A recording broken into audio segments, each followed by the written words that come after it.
ایک غریب آدمی بدو رات کے وقت وہ کہیں بیچارہ صبح سے چلا تھا، مدینے پہنچتے اسے رات ہو گئی. اس نے ڈرتے ہوئے نا خیمہ باہر لگا لیا. جہاں رات ہوئی نا آدھی رات کو کوئی 1-2 بجے سمجھ لے پہنچا مدینے تو اس نے باہر نے خیمہ لگا لیا.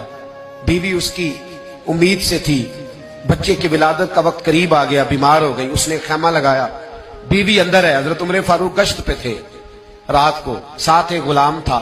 حضرت عمر فاروق رضی اللہ تعالیٰ عنہ کہنے لگے وہ آگ جل رہی ہے تھوڑی سی، پتہ کرو کون ہے. تو آپ کا غلام پتہ کرنے گیا تو بدو نے ڈانٹ دیا، کہنے لگے جاؤ تمہیں کیوں بتاؤں.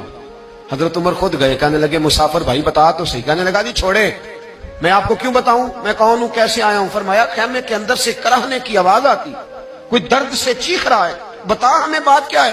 کہنے لگا جی میں فلاں بستی فلاں علاقے کا ایک غریب ہوں، امیر المومنین عمر فاروق سے ملنے آیا ہوں، اور رات ہو گئی ہے تو یہاں خیمہ لگایا ہے، صبح میں ان سے مل کے چلا جاؤں گا. تو رات کو تکلیف دینا پسند نہیں کیا، تو میری بیوی امید سے تھی، اب بچے کی ولادت کا وقت قریب ہے، پاس کوئی نہیں. حضرت عمر کہنے لگے تو ٹھہر میں ابھی آیا. چہرے پہ نقاب ہے، اسے بتایا نہیں میں ہی امیر المومنین. عمر دوڑے گئے اپنی زوجہ سے، کہنے لگے اگر تجھے بہت بڑا اجر مل رہا ہو تو حاصل کرے گی. کہا کروں گی. تو کہنے لگے چل پھر میرے ساتھ، بہت بڑا اجر ہے. ایک دوست کے ہاں ولادت کا وقت ہے، ضرورت کی چیزیں ساتھ لے لو. اس عورت نے تھوڑے دانے لے لیے، گھی لے لیا. حضرت عمر سے کہنے لگی لکڑیاں اکٹھی کر لیں.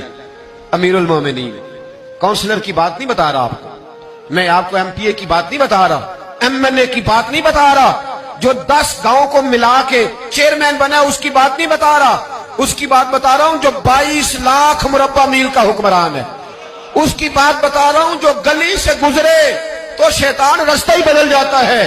اس کی بات بتا رہا ہوں جس کے بارے میں میرے مصطفیٰ کریم صلی اللہ تعالی علیہ وآلہ وسلم نے فرمایا میرا عمر تو وہ ہے کہ 950 سال حضرت جبریل بھی اس کی شان بیان کرے تو عظمت ختم نہیں ہوتی. اتنا بڑا شخص. حضرت عمر نے لکڑیاں اکٹھی کی، اینٹوں کا روڑے لے کے چولہا بنایا، پہنچ گئے. آپ کی زوجہ کہنے لگی یہ تھوڑے دانے ڈالنے، گھی ڈالنے اور ایک لکڑی لے کے اس کو ہلائیں، تیار کریں. خود زوجہ اندر چلی گئی، حضرت عمر باہر پکانے لگے. وہ بدو کہتا ہے میں اس طرح کا ان کے ساتھ بہیو کرنے لگا جیسے کو کسی چوکیدار کے ساتھ نہیں کرتا. میں نے سمجھا یہ عمر نے چوکیدار رکھے آنے جانے والے مہمانوں کا.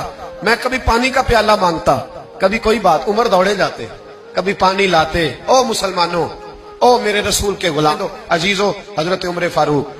وہ غلام کہتا ہے میں عمر سے کہتا، میں کہتا غلام پانی لا تو عمر دوڑ کے پانی لاتے. میں کہتا تجھے گھی پکانا بھی آتا ہے، پہلے بھی کبھی پکایا ہے؟ تو عمر فرماتے کوشش تو کر رہا ہوں. میں کہتا پہلے بھی کبھی تیری بیوی نے یہ کام کیا ہے؟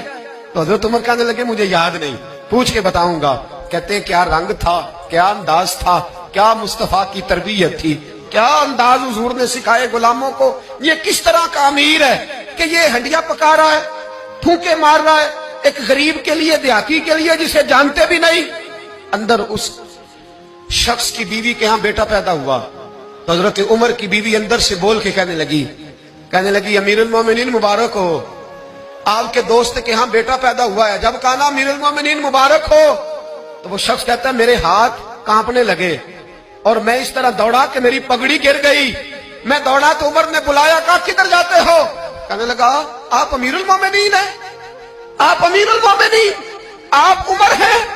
کیسر و کسرا جس کے نام سے کانپے آپ وہ ہیں، جسے مصطفیٰ نے دعا مانگ کے اللہ سے مانگا وہ والے عمر ہیں آپ، جس کے لیے علی المرتضیٰ فرماتے ہیں میں روز دعا کرتا ہوں وہ والے عمر ہیں، جس کے بارے میں ابو بکر صدیق نے فرمایا تھا کہ میں اللہ سے کہوں گا مولا جو تیرے محبوب کی امت کے حق میں سب سے بہتر تھا میں اسے خلیفہ بنا کے وہ والے عمر ہیں.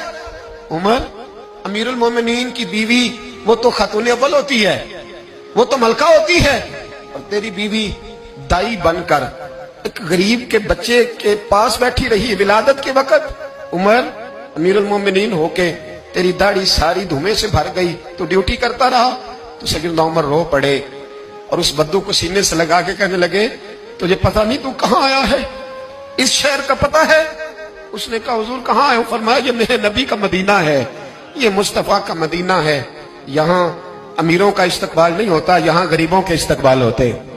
یہاں حضور نے اس اسٹیٹ پہ میرے رسول پاک نے وہ والا رنگ دیا ہے کہ اب غریب سر اٹھا کے جینے لگے ہیں، اب مزدوروں کو عزتیں ملنے لگی ہیں، اب یتیموں نے سر اٹھا لیا ہے کہ ہمارا کوئی